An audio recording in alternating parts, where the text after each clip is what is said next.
Psychedelic rock, one of America's favorite and most important musical genres of all time. But where does it come from? Some people say it's from a band called the 13th Floor Elevators. I'm One Bad Comic, and this is Vinyl Snacks.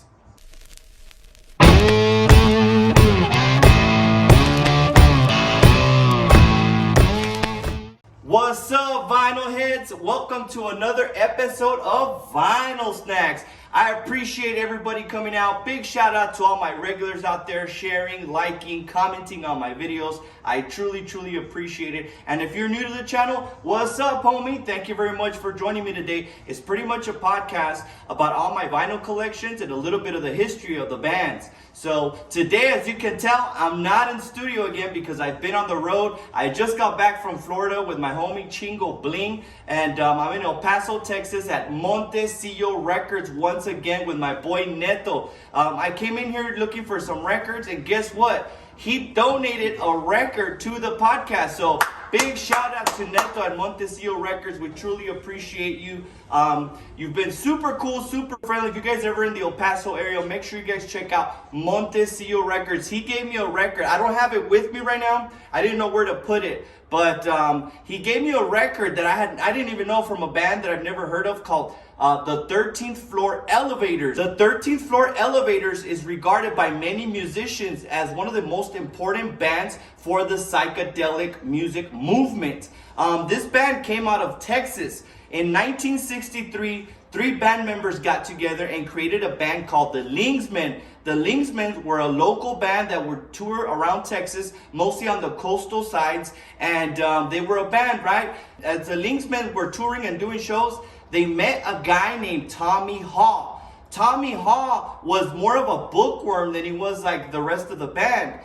He was actually a student at UT and was trying to get his degree in chemical engineering. What happened with him was that he started getting involved in the culture of the movement in the 1960s with pot, peyote, and LSD. He started with peyote and then got introduced to LSD. It was in the revelation of taking LSD that he thought that LSD was a form to reach a higher state of being through LSD. And he saw rock and roll music as a way to spread ideas through rock and roll and philosophical ideas through LSD. So this guy became like a religious guy towards LSD. He thought that everybody should be doing LSD. So then he was like, well, I should create my own rock and roll band. So he took the band, the Linksman, and pretty much convinced him to start a new band.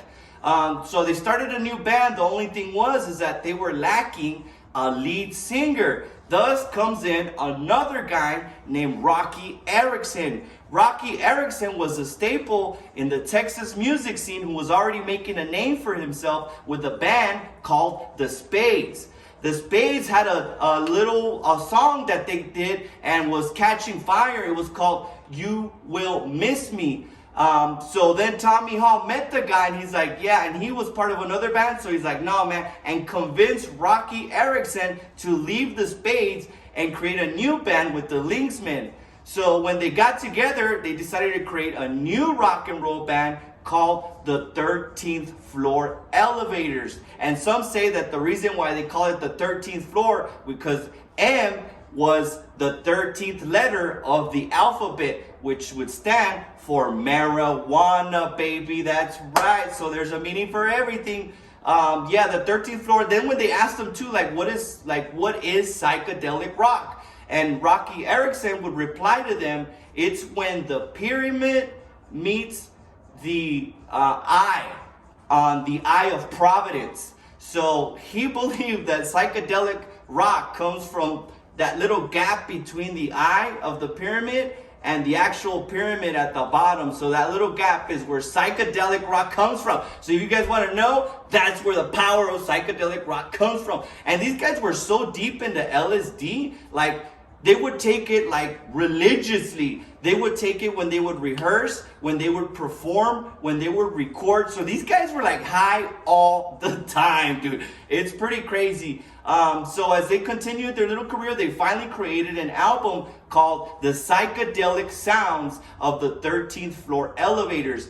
which was a brand new sound that nobody had ever heard of, and it caught fire. They started getting a name for themselves, and they signed a record deal, and they started touring all over the country.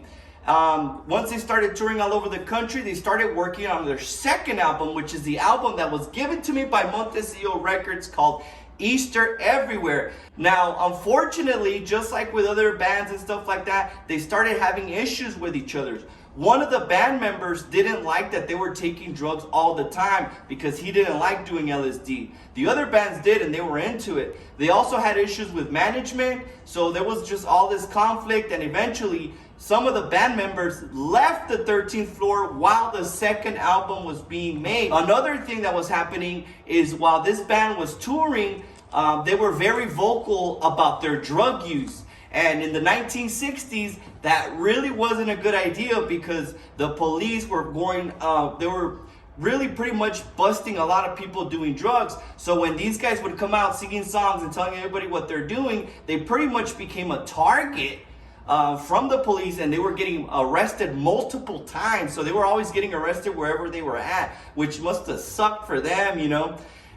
In 1968, Rocky Erickson was performing with the band, and he just started going off, like talking gibberish. Nobody knew what was going on, and they didn't understand what was going on. They ended up taking him to it got so bad, they ended up putting him in a hospital. It was in that hospital that they diagnosed him with paranoid schizophrenia. So the lead singer just pretty much went crazy, you know. So they had to pretty much replace him, and he was coming in back and forth because of his mental issues. So they were switching lead singers back and forth. But in 1969, the band gets arrested again, and they catch Rocky with a single joint of marijuana, guys. A single joint of marijuana. And he was facing 10 years in prison.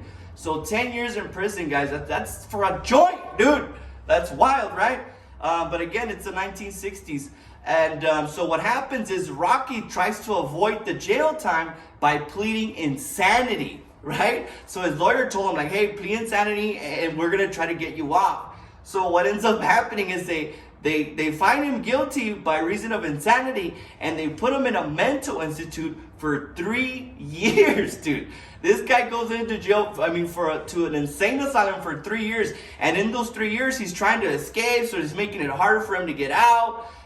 He writes poetry and stuff like that, but again, it's for 3 years. And then he becomes, while he's in there, they start experimenting on him with electricconvulsive therapy. I don't know if you guys know what electricconvulsive therapy is, but back in the day, they thought that would help people with schizophrenia. So they would put these like metal things in their mouth, right? And they would shock them over and over and over to try to like snap them out of it. I don't even know whose idea that was or whatever, but they did a lot of stuff, a lot of experimentation with drugs and electricconvulsive therapy on him, which some people say made his diagnosis even worse.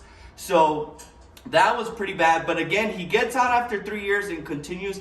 At this time, the band is going through more problems, and more of the band members decide to leave, leaving only one member to work on the last and final album of the band, which is the 13th Floor Elevators, and they create an album called Bull in the Woods.